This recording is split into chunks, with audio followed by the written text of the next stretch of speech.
Saturday at high noon, Dan, on ABC. This is a McDonough and McElroy game. This is the 10 seed Miami Hurricanes at 10-2, going to Kyle Field to square off against the 7 seed Texas A&M Aggies, who finished the year 11-1. A&M is a 3.5-point favorite. They had a great season, right? Their first 11-0 start since, I want to say, 1992, early 90s, somewhere in that range. They're here. They deserve to be here. Got a little hairy for Miami at the end there. Yeah. I'm not going to sit here and say they're not deserving of this. I think they're very deserving of it. I'm happy for Clearly Miami a playoff fans. caliber team. Yes, absolutely. Of course. I'm happy that they are in this game. Yeah. Happy that they're in this game. Didn't play during the regular season. They did play back in 2023. I pulled some stats from that game. Mm-hmm. Miami won 48-33 behind 374 yards and 5 passing touchdowns from... Well, hold on. 2023, would that have been TVD? TVD, Tyler Van Dyke. Yeah. I remember that game. That was an early game or the first game or something like that was looked at as like, okay, Mario Cristobal has figured out offense with Miami and everything like that. And then less so, but I remember that being a high point for hopes for the Miami offensive future, for sure. That was also Jimbo's final season with Texas A&M. I remember, yeah.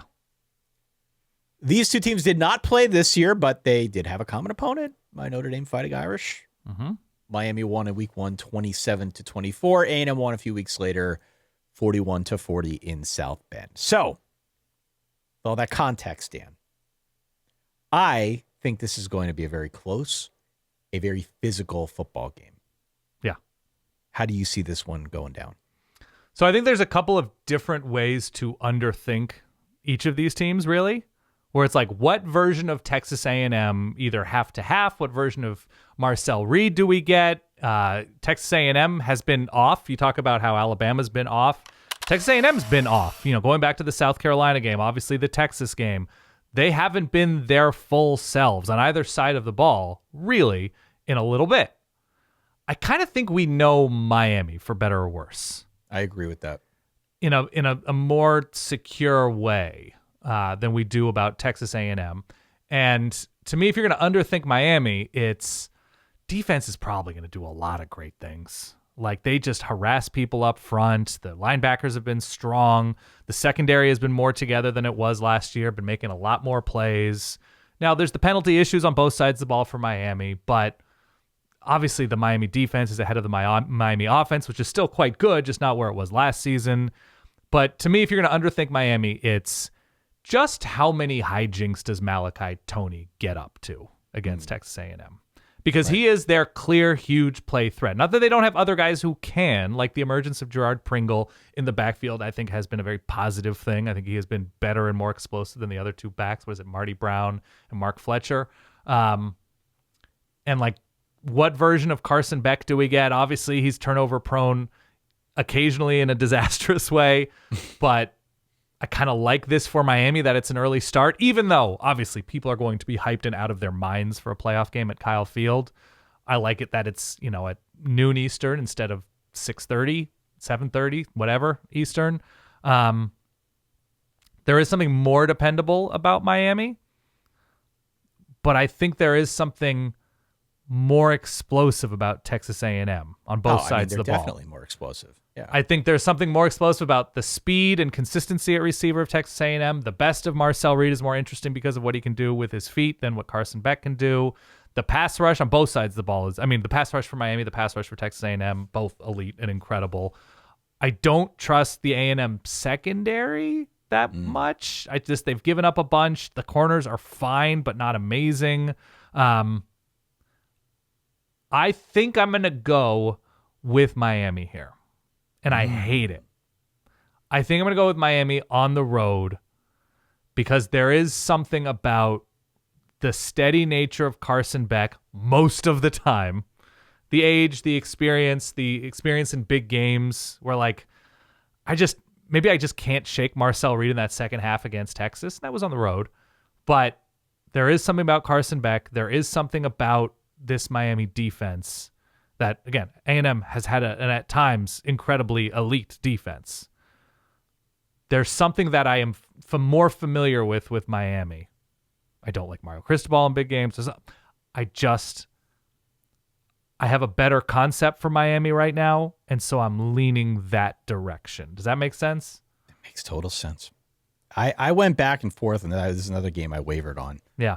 Kate came downstairs this morning. I was pacing in the living room. She's like, "What's wrong with you? What's going on here?" I'm like, Texas A&M Miami. And just sort of waved her hand at me and walked away. Yeah. I'm with you. Like, I have a big question for each side of this, and I think an X factor to pay attention to.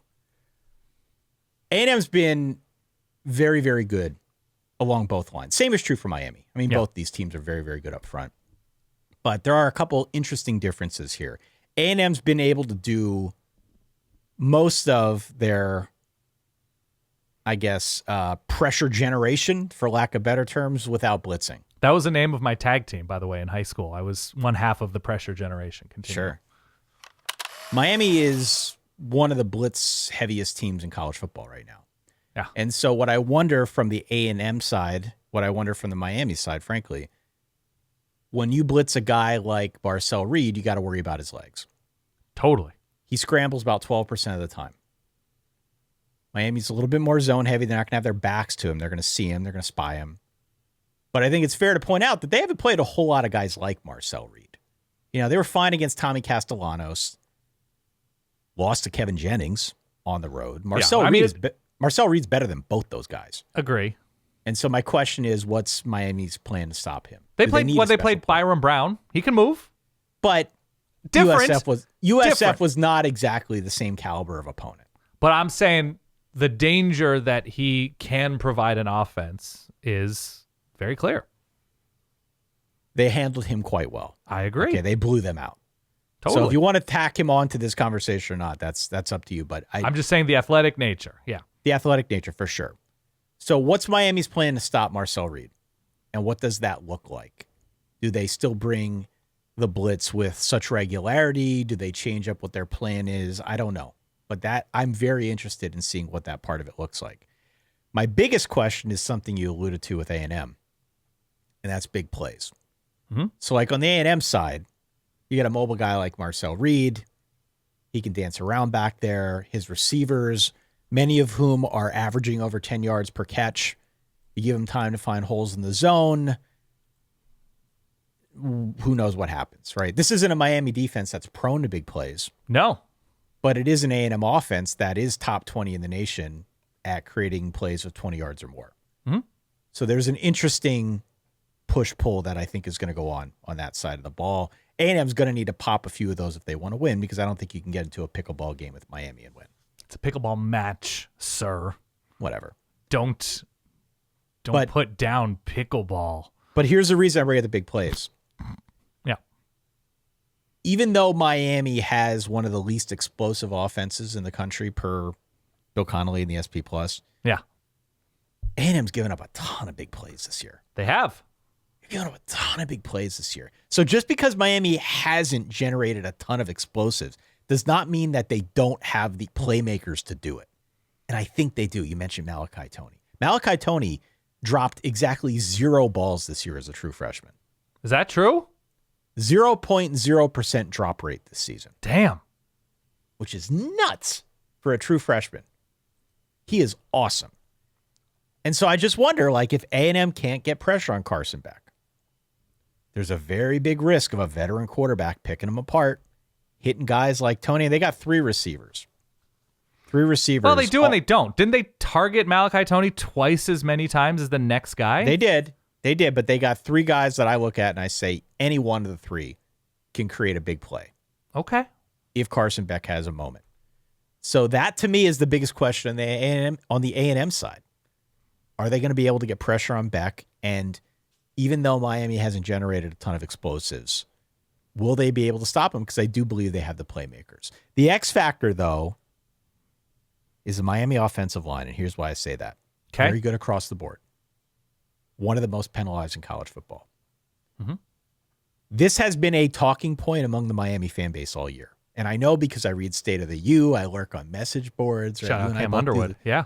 We both do the same kind of thing. This is exactly the type of game where the false starts and a few penalties here and there come back to bite you if you're Miami. because a false start on like 2nd and 8 leads Oh, yeah. to a 3rd and 6, leads to a situation that is very favorable for the A&M defense, which is the best 3rd down defense in America right now. Agree. So Kyle Field's going to be loud. It's going to be proud. It's just something to be aware of here. One of those things that could come back to bite Miami if things start going south. But I think this is more of a shootout. Okay. I do think it's tough. I do think it's close. I do think it's physical. But I think this is the best first-round matchup that we're going to get this weekend, and I've got Miami winning outright. I've got it at 38-35. I think this is going to be a friggin' awesome football game. So the biggest pause I have in this game is if we enter into a situation in which this is back and forth in the fourth quarter, exchanging punts, exchanging field goals, something like that, I got to mash Mike Elko here, right? I'm mashing the Mike Elko button. I cannot get on board with Mario Cristobal if it's tight in the fourth quarter. I have it as 28-20, Miami winning, and it not being necessarily back and forth, competitive, but not like a chess match. Yeah. That's where I would struggle. If leads are being exchanged in that fourth quarter, and it's looking like it might be an overtime game, that's when, you know, the ESPN like win probability graph, my Cristobal trust probability is going to be all over the place. It's going to look like the 1980s. It's going to look like the 1920s, right? It's going to look like those market graphs. I'm going Miami to win with that asterisk. I think they can only win in one way, and that is controlling this one for the majority of it. So I'm going Miami here, 28-20.